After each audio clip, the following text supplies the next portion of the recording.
Anyone who works with Donald Trump, spends time with Donald Trump, or is just generally around Donald Trump is eventually going to get screwed over by him. That's the pattern. That's the guarantee. And now, members of his own administration are starting to see it firsthand.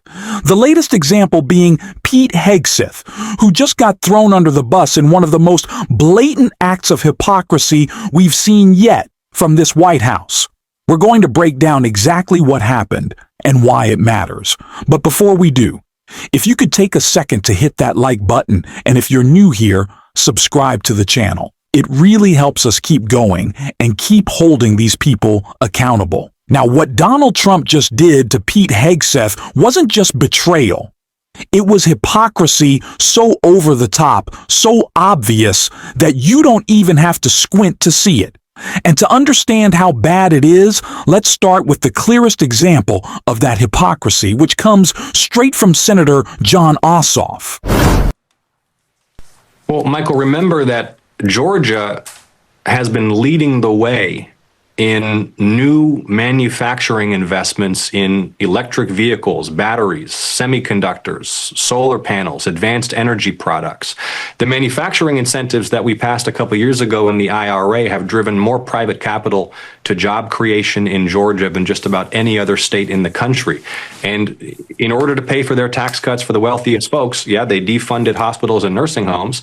They also repealed those incentives that are supporting Georgia's economic development. And then you have the trade policy, where just about every business executive I speak with in Georgia tells me privately, right, that they're paralyzed. They can't make decisions about where to build factories or how to spend money or who to hire or who to invest in when they don't know what the rules of international trade will be from 1 hour to the next, depending upon the impulses of one man in the White House, let alone from 1 year to the next. So it's paralyzing investment. It's undermining economic development in advanced industries that's been such a strength for Georgia. But what really troubles me, Michael, is that a lot of these business leaders are so afraid of retaliation from their own government. They're so afraid of being put on a list in the White House and facing retribution or investigation that they're unwilling to speak out.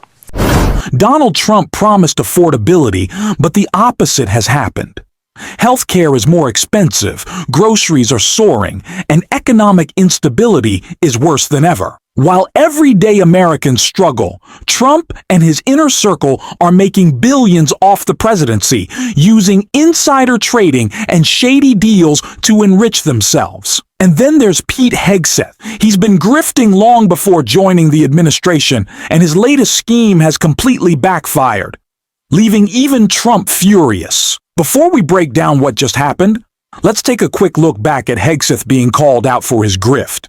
You have made a lot of money personally, and you've enriched a lot of corporations with advertising by getting on here and spewing lies and conspiracy theories to folks who trust you. And so what I'm asking you to do is to tell your voters right now that Donald Trump lost the election in 2020. At least you've resolved the lie that is Democrats are now for voter ID. It's not your show, sir, but at least you resolved the idea that Democrats are not for voter ID. Did Donald Trump lose the election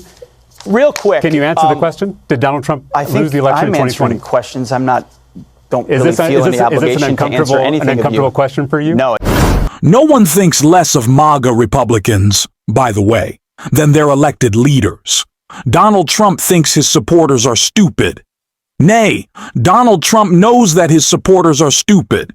It's why he has played them for every dollar he can extract, and Pete Hegseth, Pete Kegbreath, and the Fox Propaganda Network have built their entire business model on tricking, angering, and upsetting their audience to the profit of billions of dollars. That is what it is all about for them. And that's clearly what Hegseth has also been trying to do within the Pentagon. But Donald Trump has said no more to Pete Big Spending. Trump refuses to pay for Hegseth's huge personal security demands. The defense secretary requested hundreds of additional agents to protect his ex-wives.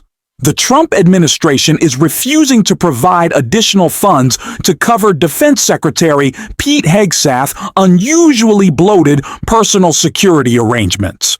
According to a report, documents obtained by the Washington Post show the Army Criminal Investigation Division, the agency tasked with protecting Defense Department officials, has been pleading for more money to cope with the intense strain caused by Hegseth's expanded security detail because he just has so many wives. Hegseth reportedly demanded that hundreds of CID agents be reassigned from their usual roles to investigating serious crimes within the Army to provide personal protective duty for the Defense Secretary and his family, including his former wives. The Trump administration, which made reducing federal spending one of its top priorities, which it has failed to do, has so far shown an unwillingness to do so, reported the Post. Hegseth and his first wife, high school sweetheart Meredith Shores, divorced in 2009 after he admitted to having several affairs. Hegseth's second wife, Samantha Daring, filed for divorce in 2017, 1 month after her husband welcomed a child with a Fox News producer who had become his third wife.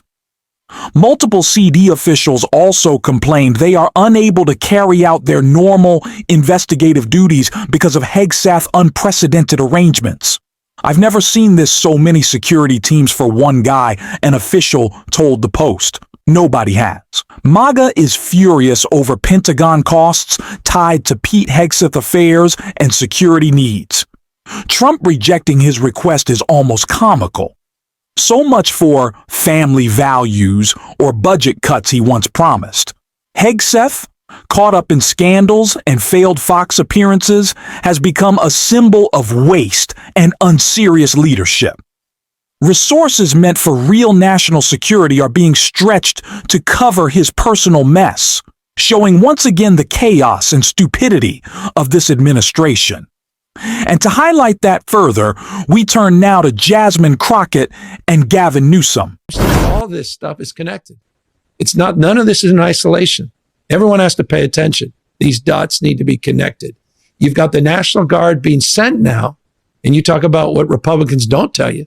Those governors didn't tell you they're going to send them from Tennessee, South Carolina, send them from all of these other states into Washington, D.C.